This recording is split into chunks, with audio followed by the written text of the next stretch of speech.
In this photo is 49-year-old Neni Doss. She has just come out of the prosecutor's office. You wouldn't think from this lady's radiant smile that the American woman had just confessed to the murder of 11 people. They were all her relatives. She was cheerful about what she had done. That is, there was none of the torment of conscience that we are usually used to, where the criminal is tormented by some doubts and mental anguish. The doctors who conducted the psychiatric examination concluded that the murderer was not insane. However, she felt no pity for her victims. And where would it come from? Her parents, who were farmers, taught Neni anything but love for her neighbor. She was born into a farming family. Her father was a very harsh tyrant. He said they didn't need to go to school, they had to help us with the household from the earliest childhood. She received insults from her father. It was forbidden to dress beautifully, to use any cosmetics, to go dancing. In 1921, Neni got married. Her husband Charlie was chosen by her father. The girl worked with him at a weaving factory. After the wedding, the young couple settled with Charlie's mother, a strict and domineering woman. 3 children were born during their 3 years of married life. Neni didn't like motherhood. When she got pregnant for the 4th time, she mentioned an abortion. In response, her mother-in-law insulted her and told her to give birth. And a year later, something terrible happened. After dinner, Neni's 2 daughters felt unwell and died in agony a few hours later. The doctors diagnosed food poisoning. But the head of the family suspected something was wrong. He takes the eldest child, the eldest daughter, and disappears in an unknown direction. That is, he leaves, tries to distance himself as much as possible. Neni, with her younger daughter Florina, stayed to live with her mother-in-law. Soon the quarrelsome old woman died under mysterious circumstances. But her sister-in-law didn't enjoy her freedom for long. Charlie returned and announced that he was filing for divorce. Neni was ordered to leave the house and take both daughters with her. Later, the man admitted he was terrified of his wife, but she wasn't at all upset about the breakup. She was actively corresponding with a certain Robert, whom she met through an ad. Soon he proposed, and Neni moved from her native Alabama to Florida. Her second husband was an alcoholic who drank a lot and sometimes raised his hand to her. She put up with the alcoholic husband for 16 years. She somehow hoped that he would change. She saved him. Meanwhile, Neni's eldest daughter, Melvin, grew up, got married, and settled with her husband at her mother's house. Soon she gave birth to a son. The child grew up restless. Many years later, during interrogations, the serial killer confessed. The constant crying of her grandson irritated her very much. And 2 years later, Melvin got pregnant again. Her mother couldn't stand this. The second child was born at home. As soon as the midwife left, Neni approached the cradle. It seemed to Melvin that she was holding a pin in one hand, and the next morning it turned out that the baby was dead. Her daughter saw her mother stick a needle into the head of the newborn baby. He died. This was perceived as a mistake, that she thought she saw it. That is, this was the period immediately after childbirth. And of course, the special state of the woman at that moment. To consider your own mother a murderer of your child, the very thought of it can drive you crazy. Therefore, Melvin believed Neni and even left her elder son in her care for some time, and she herself left on business. This became a fatal mistake.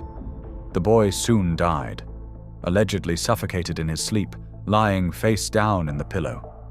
As it turned out later, Neni had taken out insurance on her grandson in advance and received it in full. She understands that all the murders are going unpunished. That is, she is not suspected. And a second factor appears, a financial one. Can I get some benefit from this? By that time, Neni had decided to get rid of her second husband, who was raising his hand to her more and more often. One evening, the woman put a bottle of whiskey in front of Robert. He emptied it, and the next morning he died. No one suspected anything. The man drank hopelessly, and everyone decided that he had been poisoned by fake alcohol. His widow, who remained just as cheerful and jolly, quickly found herself a third life partner, Arlie. She used a proven method. She placed an ad in the newspaper in the For Lonely Hearts section. The couple began to build a family nest in North Carolina. But something went wrong again. The third story is that of a drinking husband who also had the misfortune of bequeathing real estate to his sister. He shared this information with his wife. Naturally, he died very quickly. And the house, I understand, burned down so that it wouldn't go to his sister. She insured it. She found a way to get around the will. At Arlie's funeral, the entire town sympathized with the inconsolable widow. Neni's neighbors didn't know what had happened to her previous husbands, but her sisters were in the know. One of them carelessly remarked, "For some reason, everyone around you dies." Soon she became seriously ill. Neni took care of the poor woman day and night. At least that's how it seemed from the outside. But she couldn't save her relative. Upon hearing this news, her mother fell ill with grief. The devoted daughter immediately came to help. Need I say that, as a result of her tireless care, the elderly farmer also went to the next world. She had already, so to speak, acquired a taste for murder. And there is also a certain revenge. In her words, in her testimony in the American court, this childhood situation also overwhelmed her. That is, she returned, to the family home. She remembered how her father treated her, and her mother was passive, and this greatly affected her. By that time, the serial killer seemed to have lost her head from her impunity. She poisoned her mother in January 1953, and by May she had sent another husband, Richard, who, like the previous ones, turned out to be an alcoholic and a womanizer, to the next world. A month after his funeral, Neni married for the 5th time. Her new chosen one, Samuel, was a priest from Oklahoma. He didn't drink, didn't smoke, and strictly condemned adultery. But the relationship didn't work out again. He considered her stupid. He didn't hide it. He criticized her mind, demanded that she stop reading these romance novels, watching endless soap operas. Well, accordingly, he was treated to a cake with arsenic impregnation. She alternated between arsenic and rat poison. All these things were sold freely. You could buy them. She actively used them. Samuel ended up in the hospital but survived. His wife decided to finish what she had started, and a week after returning home, the priest finally died. And here, finally, people were found who didn't believe the sobbing widow's stories about another heart attack. The doctor who knew him, who had observed and treated him all his life, this time suspected that something was wrong. It looked very much like poisoning. A specific symptom obtained sanction for an autopsy, and there it was verified as arsenic poisoning. Neni was arrested while she was packing to go on a date with another groom she met through an ad. Later, the man told journalists, "It was my guardian angel who saved my life." In 1954, Neni confessed to the murder of 4 husbands, as well as her mother, sister, 2 daughters, grandchildren, and mother-in-law. A total of 11 victims. Now, 80 years later, many are asking how it was possible that this cheerful widow was not suspected earlier. Experts just shrug their shoulders. They blame it on police negligence, as well as on the fact that the criminal traveled all over the country. Now, if we had a computer database, we could definitely say that people are dying from poisoning with regularity, say, every year. We would detect this quickly, but back then it was a matter of manual work. If she, say, moved, for example, it complicates the situation.